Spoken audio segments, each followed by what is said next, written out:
히브리서 6장 말씀 16절부터 20절 말씀, 이제 히브리서 말씀도 20번째 말씀 우리가 함께 나누게 되는데요.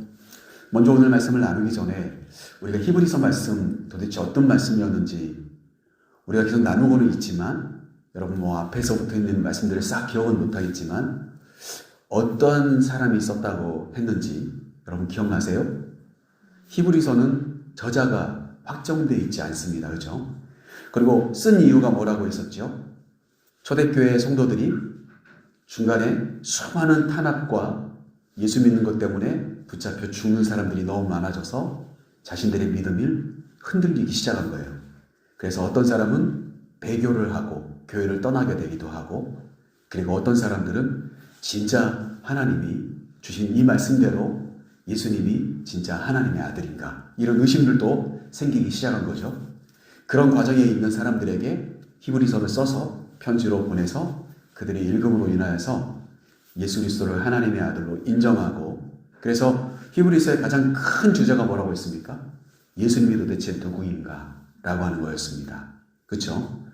왜 이렇게 다시 복습을 하냐면 오늘 말씀이 사실은 그런 부분들과 연결되어 있기 때문에 제가 다시금 한번 이 취지와 목적, 이런 것들을 다시 한번 말씀을 드려보는 겁니다. 여러분, 우리는 지난 시간에 한 사람을 소개를 받았습니다. 그 사람이 누구였냐면 아브라함이었습니다.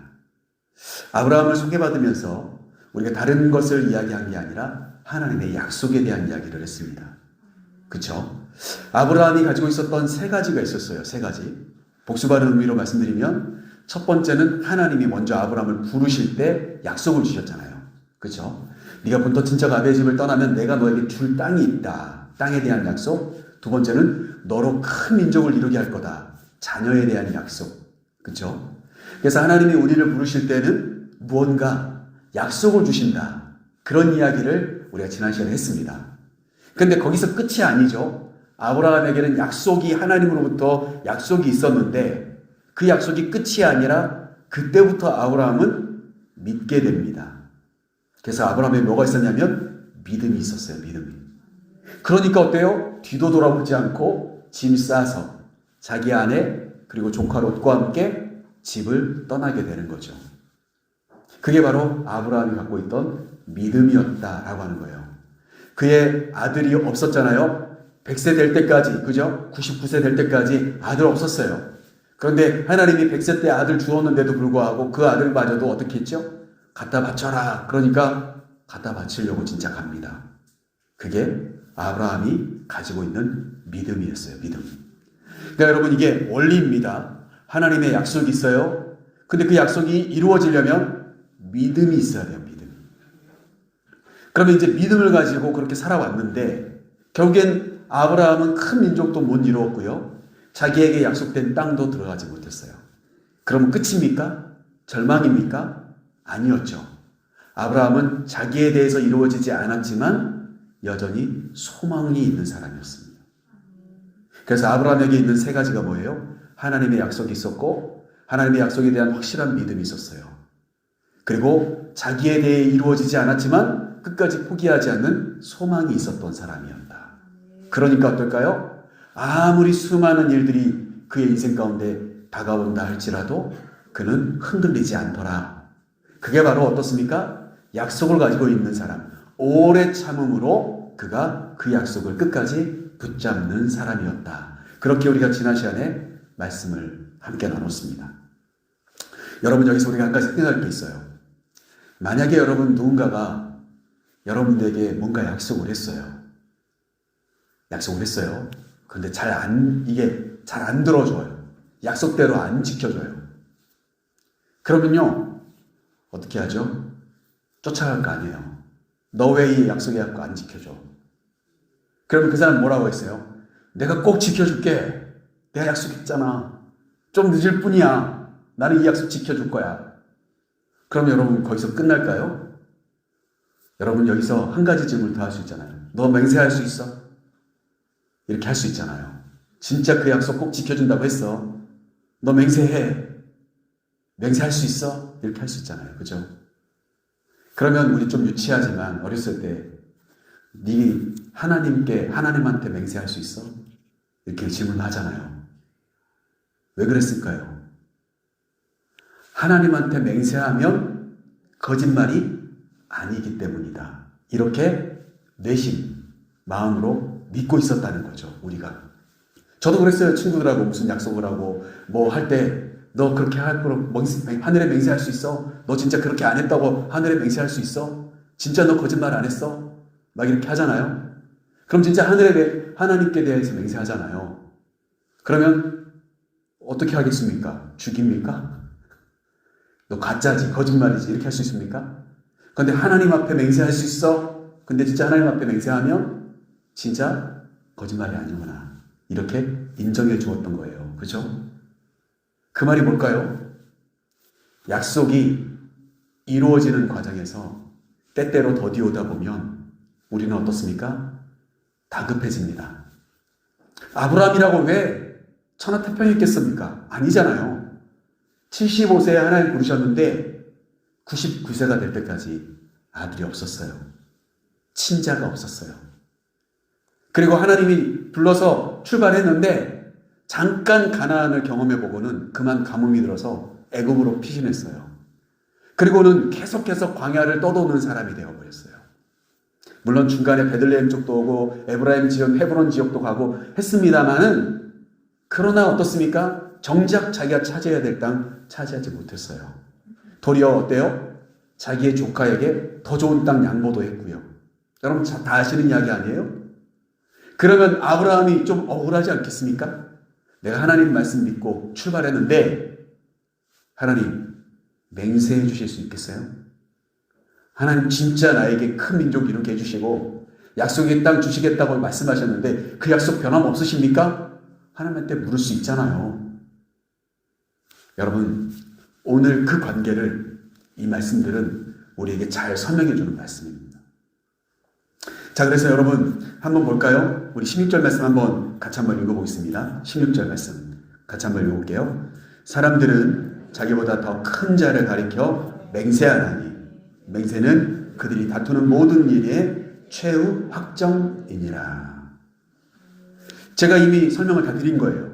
방금 전에. 막 싸우고 있어요. 그러다가도 그 둘이 싸우는 사람들보다 더 큰 사람이나 진짜 믿을 만한 사람이 있어요. 그 사람을 데리고 온다든지 그 사람을 가리켜서 맹세를 해버리면 다툼이 필요가 없잖아요. 다툴 필요가 없어지잖아요. 그죠? 오늘 그 말씀을 하고 있는 거예요. 아브라함이 하나님과 약속했지 않습니까? 하나님이 아브라함과 약속했지 않습니까? 하나님은 오늘도 저와 여러분과 약속하시지 않습니까? 그런데 하나님께 우리에게 약속해 주신 것이 더디 온다고 하여서 우리가 하나님한테 따져 묻는단 말이에요. 하나님 왜 이렇게 안 되십니까? 왜 이렇게 안 해주십니까? 그때 우리의 소망까지도 다 흔들릴 수 있잖아요. 그런데 어떻습니까? 중요한 포인트는 바로 여기 있습니다. 오늘 본 말씀은 아닙니다만 우리가 지난 시간에 읽었던 13절 말씀을 한번 보실까요? 13절 말씀 우리 같이 한번 읽어보겠습니다. 13절 같이 읽겠습니다. 하나님이 아브라함에게 약속하실 때에 가리켜 맹세할 자가 자기보다 더 큰 이가 없으므로 자기를 가리켜 맹세하여. 여러분 여기서 문제가 딱 생기는 것입니다. 뭐냐면 하나님과 아브라함 사이에 약속을 했는데 아브라함이 하나님한테 하나님 맹세해 주시죠 라고 하면 하나님 생각해 볼 때 하나님이나 아브라함이 생각해 볼 때 하나님보다 더 큰 사람이 있어야 되잖아요. 하나님보다 더 믿을 만한 뭔가가 있어야 되잖아요. 근데 없잖아요. 세상에. 하나님보다 더 큰 자가 어디 있습니까? 하나님보다 더 믿을 만한 존재가 어디 있습니까? 없잖아요. 그래서 어떻게 합니까? 하나님이 어쩔 수 없이 내 이름을 걸고 하나님의 이름을 걸고 내가 반드시 너에게 복 줄게. 내가 반드시 너에게 이렇게 이루어줄 거야. 걱정하지 마라. 내 이름에 내가 책임을 진다. 이렇게 하나님이 말씀하셨다는 거예요. 여러분 이것을 우리 믿음의 사람들이 깨달아야 합니다. 그러니까 하나님한테 자꾸 따지고 묻고 되물어도 그래도 정답은 역시 하나님이에요. 하나님한테 실망스러우시대요? 하나님이 뭔가 안 이루어져서 여러분 낙심이 찾아오십니까? 그런데 어떻습니까? 내가 하나님 앞에 따지고 묻고 몸부림치고 울고불고 해도 결론은 어떻습니까? 하나님밖에 없어요. 그게 정답이에요.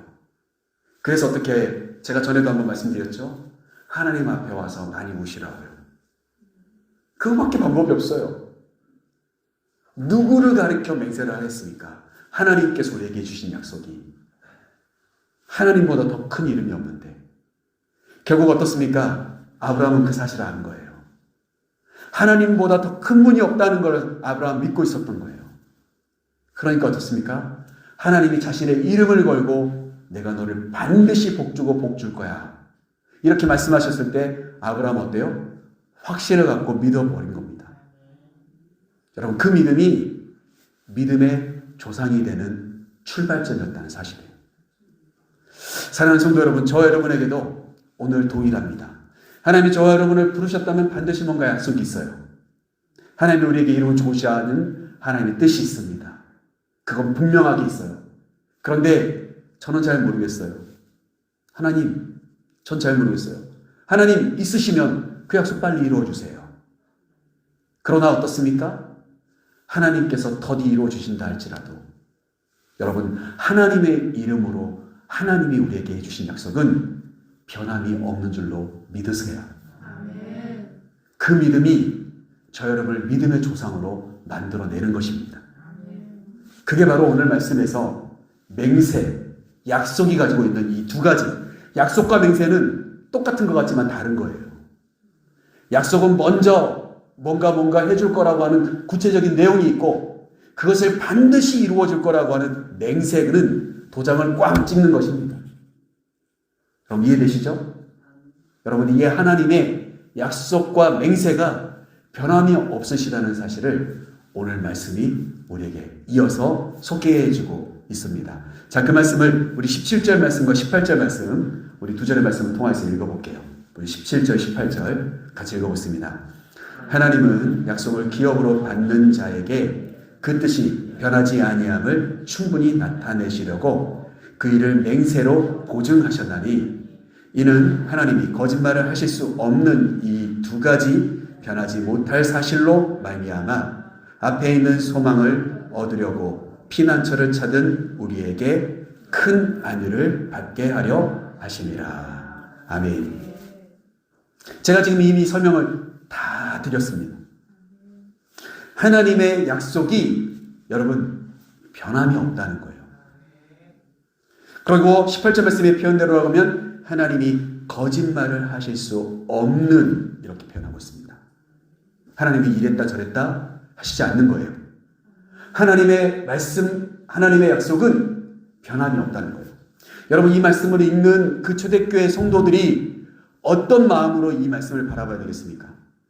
당장 내가 죽는다 하여도 주 예수를 붙잡으면 영생을 얻을 거라고 하는 믿음이 있어야 되잖아요. 그렇지 않습니까? 당장 예수 믿는 거 발각되면 붙잡혀가기도 하고 죽임을 당하게 된단 말이에요. 온갖 핍박을 당한단 말이죠. 그러니까 예수 믿는 것도 속이고 싶고 교회도 오지 않고 싶은 거예요. 모이고 싶지도 않은 겁니다. 그런데 그들이 이 말씀을 보면서 뭘 느껴야 될까요? 그래 맞아. 내가 죽는 한이 있어도 하나님의 약속은 변함이 없으시니까 나는 반드시 하나님 나라로 가겠지. 여러분 그 믿음을 갖게 하기 위해서 오늘 이 말씀을 기록하고 있는 거예요. 하나님은 그렇게 말씀하셨기에 변함없는 하나님의 약속이 있다라고 이야기하는 거예요. 여러분 우리가 흔히 말하는 진리가 뭡니까? 진리는 변하지 않는 것을 진리라고 합니다. 여러분 변하지 않는 것. 변하지 않는 오직 변하지 않는 법칙, 원리 그게 뭐예요? 그게 진리예요. 여러분 세상에 변하지 않는 것이 있단 말이죠. 그게 뭘까요? 하나님의 말씀. 여러분 믿으십니까? 오늘도 말하고 있잖아요. 하나님의 약속은 변하지 않는데요. 거짓말 하시지 않는데요. 그걸 히브리서 기자는 써서 초대교회 성도들에게 보내서 읽게 하는. 하나님은 변하지 않아. 너희가 변할 뿐이야. 우리의 믿음이 흔들릴 뿐이야. 그런데 왜 하나님은 그 변함없는 그 말씀, 진리를 우리에게 주실까요? 그것은 오늘 18절 말씀에 답이 나와 있는데 뭐라고 이야기합니까? 소망을 얻으려고 피난처를 찾고 있는 우리에게 큰 안위를 받게 하려 하십니다. 뭔가 소망이 없는 거예요.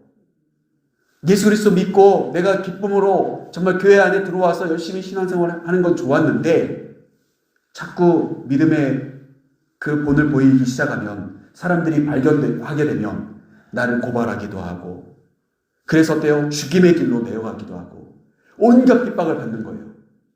그러니까 어때요? 절망이 찾아오는 거예요. 아, 내가 이러려고 예수 믿은 게 아닌데. 그런데 어떻습니까? 소망이 필요한 그들에게 오늘 하나님이 뭐예요? 큰 위로를 주시기 위해 하나님은 변함없는 진리로 우리를 맹세하셔서 우리에게 나는 여기 있다. 나는 변하지 않는다. 나는 끝까지 너희를 책임질 거다. 하나님 그렇게 말씀하고 계시는 그 약속 끝까지 유효하다는 것을 오늘 히브리서 기자가 우리에게 소개해주고 있다는 사실이에요. 여러분 교회를 다니셨지만 여러분 세상 사람들한테 오히려 손가락질 받고 다 내가 하고 싶은 말 다 못하고 참고 지내고 끙끙거리고 여러분 그러실 때 많죠? 그럴 때 우리에게 필요한 게 뭐예요? 내가 진짜 예수 믿었으면 좀 뭔가 좀 맛깔나게 좀 신앙생활 했으면 좋겠는데 막 이런 마음 드시잖아요. 그게 소망이잖아요. 우리의 소망이란 말이에요.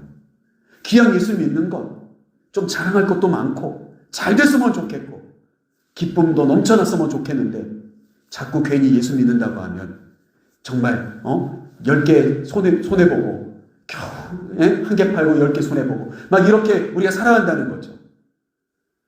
여러분 그럴 때 하나님의 말씀이 오늘 이 말씀이 우리에게 큰 위로가 되어야 된다는 거예요. 하나님이 여전히 변함없고 하나님의 약속은 변치 않습니다. 여러분 끝까지 믿음 지키고 우리가 말씀 지키며 살아가는 것은 거기에 의미가 있는 겁니다. 하나님 오늘 그렇게 이야기하세요.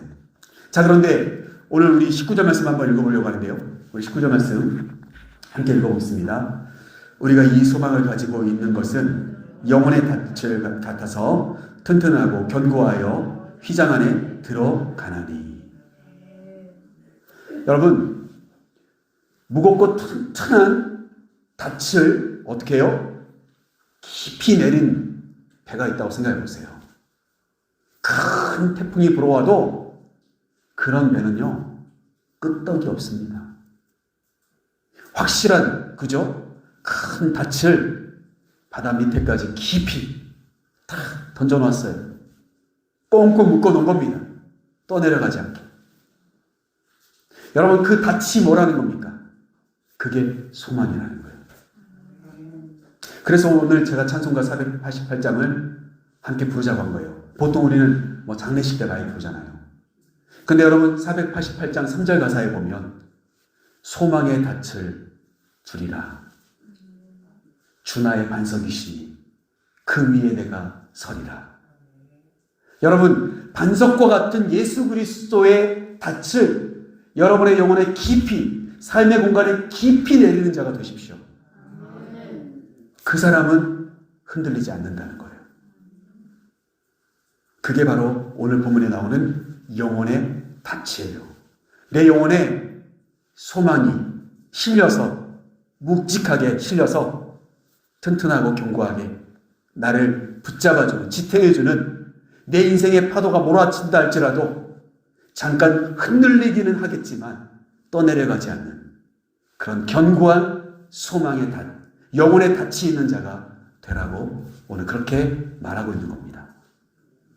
누구나 다 시험은 찾아올 수 있어요. 누구나 다 어려운 일은 다 있어요. 어찌 보면 그래서 예수 그리스도 믿는지도 몰라요. 그래서 기도하는지도 모르겠어요. 그게 없다면 여러분 기도하러 안 나올 수도 있겠죠. 굳이 소망을 둘 필요가 있겠습니까? 모든 게 형통한데. 여러분 그런데 어떻습니까? 누구나에게 시험이 있어서 누구나가 다 흔들릴 수가 있습니다. 그런데 진짜 우리가 전에 말씀 나눴었죠? 앞쪽에서 말씀 나눴었죠? 흘러 떠내려가는 사람이 있고 흘러 떠내려가지 않는 사람이 있어요. 어떤 사람이 흘러 떠내려가지 않습니까? 영혼의 닻이 견고한 자가 흘러 떠내려가지 않습니다. 어떠한 일이 있어도 흔들릴지언정 떠내려가지 않습니다. 바로 그것이 오늘 19절 말씀 우리에게 소개해주는 말씀의 내용이에요. 여러분, 이것은 오늘 19절 말씀에 나오는 그 영혼의 닻은 우리를 견고하게 해주는 데서 끝이 아니라 어디까지 우리를 인도한다고 합니까? 휘장 안으로 우리를 초대하는 초대장이다. 그렇게 이야기하고 있습니다. 그렇죠? 휘장 안으로. 여러분, 휘장 안으로 들어간다는 말은 뭘까요? 우리가 성소를 보면 성소와 지성소가 있잖아요. 그렇죠? 그러니까 전체 성막을 보면 동편에 문이 열려 있고 바로 들어오면 물두멍이 있고 그 다음에는 번제단이 있고 그 다음에는 성소가 있어요. 성소 안에 들어가면은 촛대가 있고 진설병이 놓여 있고, 그죠? 그리고 마실 물이 있습니다. 그러면서 어때요? 거기에 드릴 또 번제단이 있어요. 드릴 단이 있어요. 제단이 있고요. 거기까지는 성소이고 그 안에 휘장으로 딱 가려져 있고 그 안에 뭐가 있어요? 지성소가 있고 거기에 뭐가 있습니까? 법궤가 들어있죠. 여러분, 결국 휘장 안으로 우리를 들어가게 한다는 말은 뭘까요? 법궤는 하나님의 임재를 뜻하는 거예요. 여러분, 소망이 끊어진 사람은 은혜도 끊어집니다. 왜요? 하나님의 임재를 경험하지 못해서. 소망이 끊어지면 뭐도 끊어져요? 은혜도 끊어져요. 그러니까 어떻습니까? 소망을 붙잡고 말씀을 붙잡고 소망을 붙잡고 살아간다는 것은 하나님의 임재를 경험하게 된다는 이야기예요. 하나님이 내가 여기 살아있어. 내가 이렇게 너에게 이 이야기를 들려주려고 했어. 이 약속을 이렇게 지켜주려고 했어 라고 하는 하나님의 살아계심을 경험하는 자가 되셔야 되지 않겠습니까? 여러분, 오늘 바로 그것이 오늘 이 영혼의 닻이 그만큼 중요하다는 이야기예요. 그래서 오늘 말씀의 제목이 뭡니까? 소망의 닻을 견고히 하자. 제가 그렇게 주보에다 써놨어요. 여러분의 소망의 닻은 여전히 묵직하십니까? 아니면 이미 소망이 사라져서 여러분 껍데기만 있으십니까? 모양은 밭인데 던져봤자 부표처럼 둥둥 떠다니는 그런 것은 소망이 아니에요. 조금 무슨 시험만 다가오면 다 포기해버리고 다 내편져치고 하나님 욕하고 교회 욕하고 그렇게 살아가는 것은 그 소망에 무게가 없다는 소리입니다. 알맹이가 없다는 소리예요. 여러분, 진짜로 저와 여러분이 어떻습니까? 하나님의 은혜, 하나님의 임재를 경험하시기를 원한다면 우리의 소망으로 우리의 마음이 가득 차 있어야 됩니다. 말씀으로 가득 차 있어야 되고 그 말씀을 붙잡는 나의 믿음이 있어야 되고 그리고 어떻습니까? 내 안에 소망이 가득 차 있어야 합니다. 그래야만 지금의 상황이 힘들어도 그 소망 때문에 버텨내는 겁니다. 흔들리지 않고 견고하게 떠내려가지 않고 그렇게 우리의 삶이 인정되게 될 줄로 믿습니다. 말씀을 마치면서 우리는 오늘 이 말씀 마지막 절 20절 말씀을 한번 보도록 하겠는데요. 같이 한번 읽어보겠습니다. 그리로 앞서가신 예수께서 멜기세덱의 반차를 따라 영원히 대제사장이 되어 우리를 위하여 들어가셨느니라. 아멘. 예수님께서 십자가를 지실 때 예수님께서 정말 다 이루었다 말씀하실 때 그래서 숨이 멈춰지실 때 여러분 복음서를 보면 나오는 공통점이 뭡니까? 성전의 휘장이 위로에서부터 아래까지 갈라지더라. 오늘 20절 말씀을 통해서 히브리서 기자는 동일한 이야기를 우리에게 해주는데 예수님이 우리의 영원한 대제사장이 되어주시고 먼저 휘장 안으로 찢고 들어가셨다. 우리는 예수님을 따라가는 자들이잖아요. 우리의 소망은 예수 그리스도이잖아요. 우리의 소망은 십자가여야 되거든요. 그럼 어떻습니까? 우리도 예수님 따라 휘장 안으로 들어갈 수 있겠죠. 우리의 대제사장을 해주시는 예수님께서 휘장 안으로 그 휘장을 찢고 들어가셨다. 먼저 들어가 주셨다. 우리는 어떤 소망이 있습니까? 그 예수 믿는 소망이 있는 거죠. 그것이 오늘 말씀 마지막에 우리가 살펴볼 수 있는 내용이에요. 말씀을 정리해 볼게요. 사랑하는 성도 여러분, 하나님이 가장 이 세상에 존귀한 분이신데 감히 인간인 우리에게 말씀하여 주십니다. 그것은요, 정말 몸둘 바를 모를 이야기입니다. 대통령이 여러분의 집에 방문한다고 생각해 보십시오. 여러분에게 정말 높은 분이 누구인지 모르지만 여러분 집에 직접 찾아온다고 생각해 보십시오. 그거 한 가지만으로도 설레일 거 아니겠어요? 그런데 어떻습니까?